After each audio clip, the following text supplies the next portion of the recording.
You get the whole trinity of lenses and then the entire world comes to a screeching halt. What's up guys, Devin here with the Raven Studio with yet another video. Today we're going to be reviewing the Lumix Trinity. I've waited a long time for all these lenses to be released, for this camera system to be released, and I finally saved up enough money to get them all, and the world just stops. But anyway, here they are, the 16-35 f4 Lumix Pro lens, the 24-70 2.8, and the 70-200 2.8. All certified by Leica, all with focus clutches, all with dual focus motors to stop focus breathing. Today I'm going to be going over what I think about them, where I think their strengths are, and what are some alternatives to these lenses if you don't necessarily have the budget or want to get these. But let's first start off addressing why they call this the holy trinity of lenses and why a lot of photographers and videographers go for these three lenses before they go for anything else. The reason we refer to this as the Trinity is because it encapsulates almost all the work you could ever come across in your profession. Starting off, you have the 16-35. This is great at 16 mil if you ever need to capture large landscapes or interiors. It's great for any type of photography or video having to do with that. On the flip side, it zooms into 35, so it starts getting into portrait territory, and you can actually get some pretty good portraits with this. Where this focal length begins to fall apart is if you have to have some distance from your subject, if you're trying to get really good compression, or if you're needing to zoom in really far away. Which then brings us to our next lens, the 24-70 2.8. You got the wide at 24, which can be used for a little bit of interior and landscapes, and you can get a lot of wide establishing shots, and then it zooms in all the way to 70, which starts going into the telephoto range. This is probably the most versatile out of the two, but it doesn't really specialize in anything perfectly. It kind of catches the tail end of wide angle where it's not quite that super wide angle, but enough to get by, and it starts creeping into telephoto, not anywhere to where you can sneak up on subjects or stay a far distance, but just enough to where you start getting that compression and you do get a little bit of that extra reach to give you a little more anonymity while you're shooting. And then once you hit 70, you have this guy, the 70-200, that will take you the rest of the way. 70 is great for portraits all the way to 200. You can really compress the background. You can actually do a little bit of wildlife with this. Great for concerts, a 2.8, really low apertures, great for weddings, anything where you have a low light. This lens will allow you to let lots of light in and stay really far away from your subjects. Also, it's massive. Look at this thing. It looks like a gun, like. But that's why this is called the Trinity. Having these three lenses, you've got your bases pretty much covered. Now, these are the three premier lenses on the Lumix S system as it stands now, with the only upgrade maybe having to be at one point is when they make a 2.8 of this one, we would possibly upgrade this f4 to a 2.8. Now, as they stand currently, from what I can tell from using these lenses over the past few months, they are all optically perfect. They all have the certified by Leica tag. They are all super sharp. The color reproduction is very great and rich. There's no focus breathing, which really helps whenever you're zooming in. You're not having your frame size change at all. They all have focus clutches, which allows them to be more like cinema lenses, where they have hard stops and measurements, allowing you to pull focus more accurately. And they all seem to have the best autofocus and the best autofocusing speed on the Lumix S system. For those of you who have a Lumix camera, you know the weakest part about them is their autofocusing system.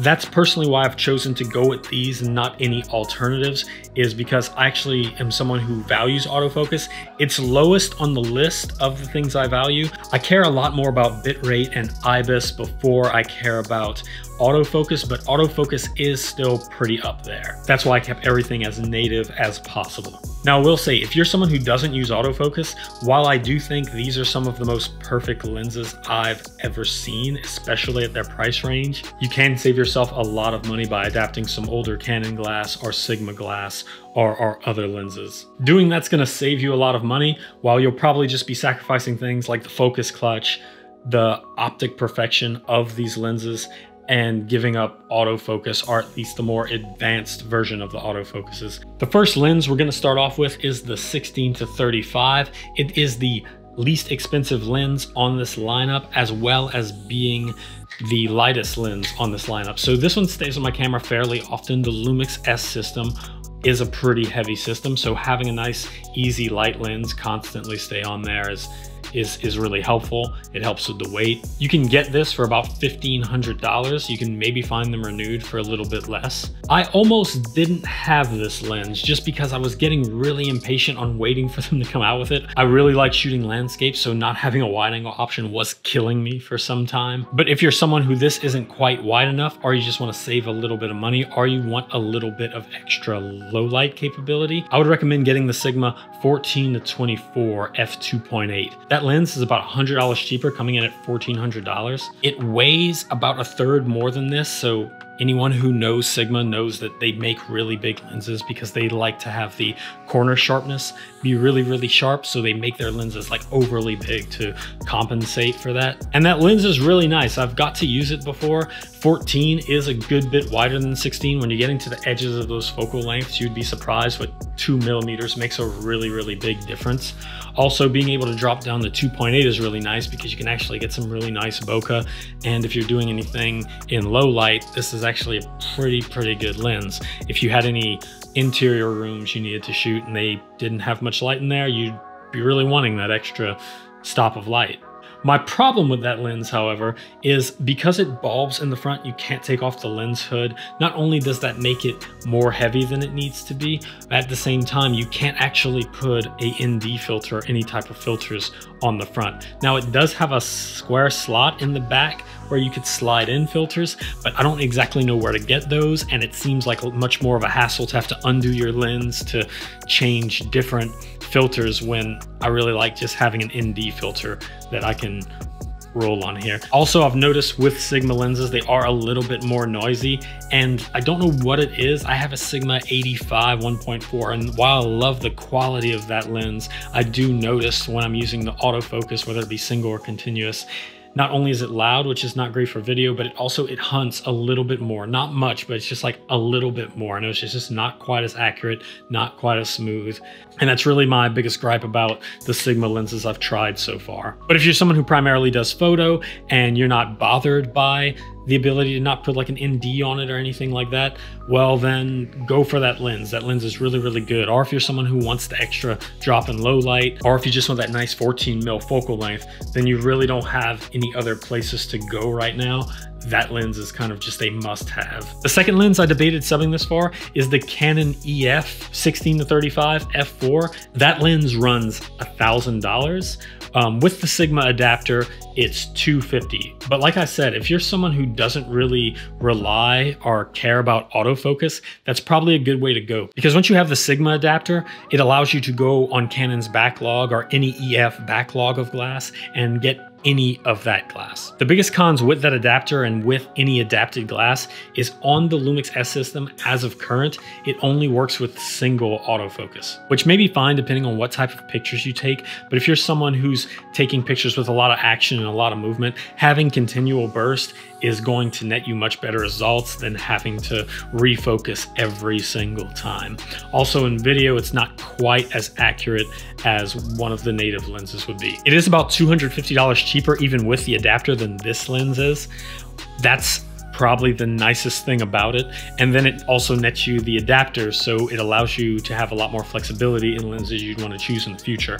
So to recap real quick, if you're someone who doesn't need autofocus, it's kind of a no-brainer. Go for the Canon lens with the Sigma adapter. If you're someone who needs a 14mm focal length and you don't really care about having to like switch ND filters that much and your work doesn't require that, or if you're someone who wants that 2.8 to let a lot of light in on the wider angle, then the Sigma is the choice to go. But if you're someone who wants reliable autofocus, and if you're someone who just wants like that perfect optical quality, as well as being able to control your manual focus with the focus ring, then just grab you the 16-35. It is the cheapest lens on the lineup, and it's not that much more expensive than those other two lenses mentioned. And you can just stay native and have something that works a little more accurately with your system. Also, just as an honorable mention, if you're someone who doesn't really need autofocus, you also have the option to get the Canon 16-35 f2.8. That runs about $1,800. So I personally would not get that. I would probably wait for Lumix just to come out with something. But if you're someone who really needs 16-35 and you want that 2.8 and that's all you have your mind on, you do not care about autofocus, the Sigma adapter does leave you open to that option. Moving on to the next one, we have the Sigma 24-70. This lens I've probably used the most. I just love the build of it. It's all metal, aside for the tip. The tip is plastic. And we have the focus clutch, just like all the others, as well as just the range on this and the beauty of this lens. Really, this lens is the most like perfect thing I've ever got to touch and mess with. I will say the two biggest cons of this lens is one, the weight. It's 935 grams, so it's pretty heavy, though it does balance pretty well with the heavy body of the Lumix SH. And then the price. This lens costs $2,200, which for 24-70 2.8 isn't awful, especially at this caliber with everything you have packaged here. But I definitely understand if people are looking for other alternatives with this one. And this one luckily does have the most flexible alternatives out of these three. Whereas with the 70-200 and the 16-35 currently, you really don't have too many places to go. This one actually has quite a bit of different options you can use to replace this. The first lens I'd recommend replacing this with is the one you're watching this video on right now. If you've been enjoying the quality that this video has been shot at, this is the 24-105 f4 macro. This is $1,200, so it's $1,000 less. It actually has a bit more zoom range than this one does, being it ends at 105. You have a macro capability where its minimum focus distance throughout that whole focal range is a little less than a foot, so about 9 inches, I want to say, which is really, really handy. As well as this lens, unlike this one, is image stabilized. So this lens will allow you to get 6 stops of image stabilization. It's also much lighter, but the biggest thing you're giving up between these two is that nice 2.8, a little bit of sharpness and optical quality, just the colors, and this just has a look to it that you can't quite put your finger on it, but it does just look like really, really rich. And of course, the focus clutch. This one doesn't have a focus clutch. But this one doesn't have IBIS, it also doesn't have a macro feature, and also doesn't have the same zoom range. So if you're someone who didn't need that drop down to 2.8, I would say, and you weren't really worried about low light situations, I would definitely recommend taking a look at the 24-105 as an alternative. I don't think you would be disappointed at all. The second lens I would recommend trying to hunt down if you were looking for something to replace this that didn't cost as much. At the recording of this video, it's a little hard to find, but it's the Sigma 24-70. It came out very recently. It's been back ordered since it's come out. If you're someone on the E mount, it's probably even harder to find. If you're on the L mount, you can probably find them maybe at B&H or Amazon. They come into stock like quite often. A lot of people are after that lens right now because from what I was told, it's optically very, very similar to this. It's half the price, so only like $1,100 instead of $2,200. It weighs a little bit less, which is crazy that a Sigma lens weighs less than this, so you can really see how heavy these lenses are. And from what I've heard, the autofocus on that Sigma lens works very, very comparably to this one. So while I haven't personally tried it myself, from what I'm hearing through the grapevine, the Sigma 24-70 is a pretty good replacement for this. I'm still partial to this. I got this right when it came out and didn't really have the option to get the Sigma because I didn't feel like waiting. I had a few gigs I wanted to do and I'd been shooting on this for a long time. I just craved something different and a little bit different look. I don't regret it. I do like staying native for the most part, but I do understand it's a lot of money and that money could be put towards something else if you don't have things like microphones or audio or flashes or something of that nature. And then the third lens I would recommend, it almost doesn't seem like it's worth mentioning given the first two options just seem a lot stronger, but that's the Canon Ef 2.8 24-70. This is kind of one of those situations, if you're coming from Canon or if you know someone who's getting rid of one for cheap, if you can find a cheap one on eBay. Canon makes good glass. I really like Canon glass. And if you're someone who's not bothered by losing continuous autofocus and you've already got the Sigma adapter, finding that lens used isn't a bad idea. Canon glass is not bad. It would help you in keeping your look a little more uniform, being that the color reproduction across all Canon glass is pretty solid. But all in all, the first two options are probably a bit better, so you can probably skip over that one. Moving on to the final lens, the 70-200. This has recently taken the champ of my most expensive lens and the nicest, most usable lens I have. This lens is so functional. It does everything you would want in a lens. It's super heavy, super robust, made of metal and plastic. I think there's something like 22 or 28 elements in here. It's really, really heavy, but I really do love everything about this lens. So it's a 70-200 f2.8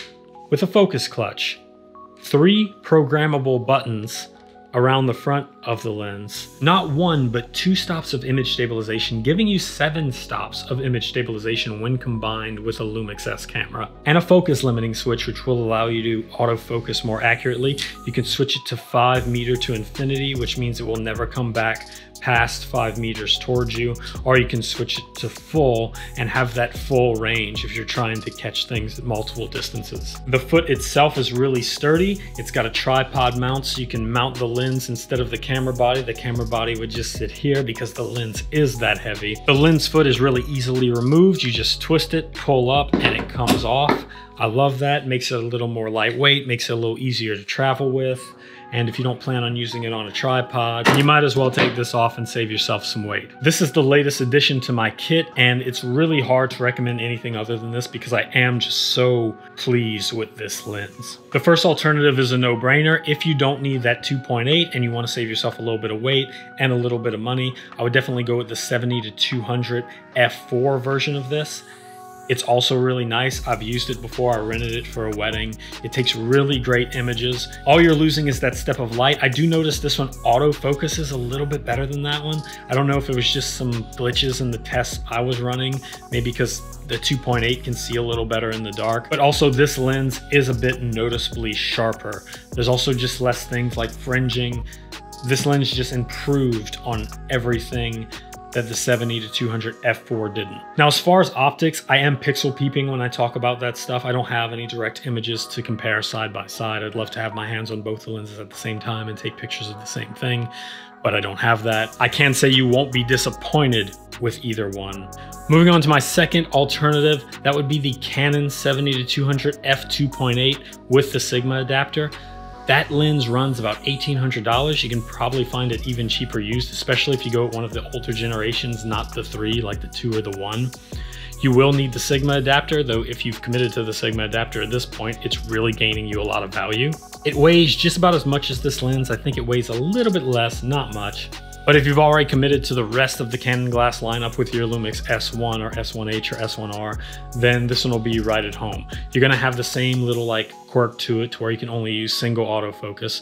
But if you're someone who manual focuses or you don't really care about the single autofocus and that's good enough for you, well then that's a pretty solid option. You can save a good bit of money doing that.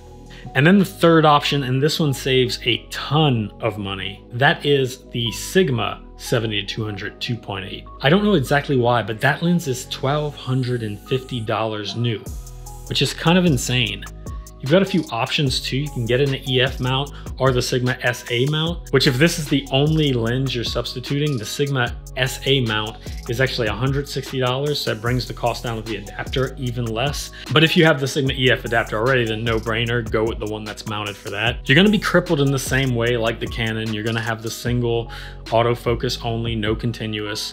There is one thing I really don't like about that Sigma 70-200 2.8. And that's the foot. I got to see one in person. You can go look it up online, but the foot on the Sigma, while this one's really easy and you can just kind of like pop it off, the Sigma foot is bolted on with screws, and anytime you want to put it on or take it off, you have to undo all the little screws on the ring before you can remove it. And if you're someone who shot photo or video for a while now, then you'll know there's not a lack of things to get in your way and take up time while you're shooting or while you're going to a shoot. Having those little screws to constantly remove and constantly put on is a pain.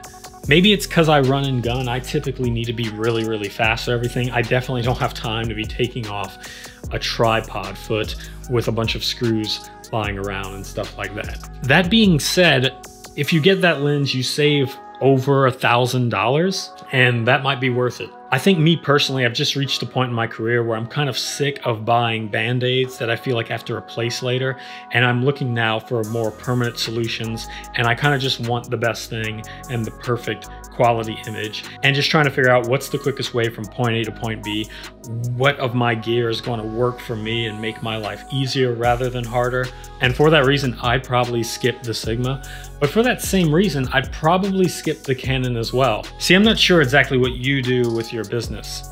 But for me, whenever I'm shooting something with a 70-200, it's typically something really fast moving and I'm really far away and I've got to be on my feet and I've got to be quick. So I need good autofocus. I need fast autofocus, and I probably need continual autofocus. So just knowing that fact alone made me completely disregard the Sigma and the Canon lens. It was pretty much, I either settle with f4 and struggle in low light, or just get an f2.8 and have full optic perfection and full flexibility. Now, if you're someone who gets to sit there and really compose your shots and you have no time limits and everything's done in a controlled environment and you have time to dial in your focus, well then go ahead, go for the Canon or the Sigma.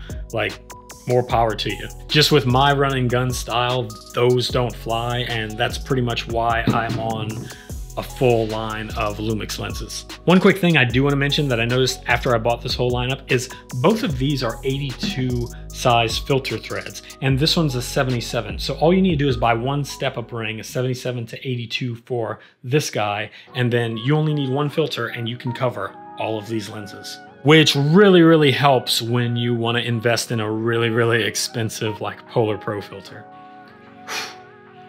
Okay, I think I'm done here. They're cutting grass outside, so I don't know if you can hear it, but it's certainly aggravating me, so I'm gonna wrap this up. Please leave a comment down below letting me know what you're currently running. Let me know if you have any questions about any of these. I don't really know if anyone else on YouTube has all these. At least I haven't seen a video with all three of them in one place. This might be the first one. Hit the like button if you like this video. It really helps the YouTube algorithm. Hit the subscribe button. I'm trying to get this up to 1,000. It really helps out. And I'll see you in the next one. Thank you. Goodbye. Be safe. I love you.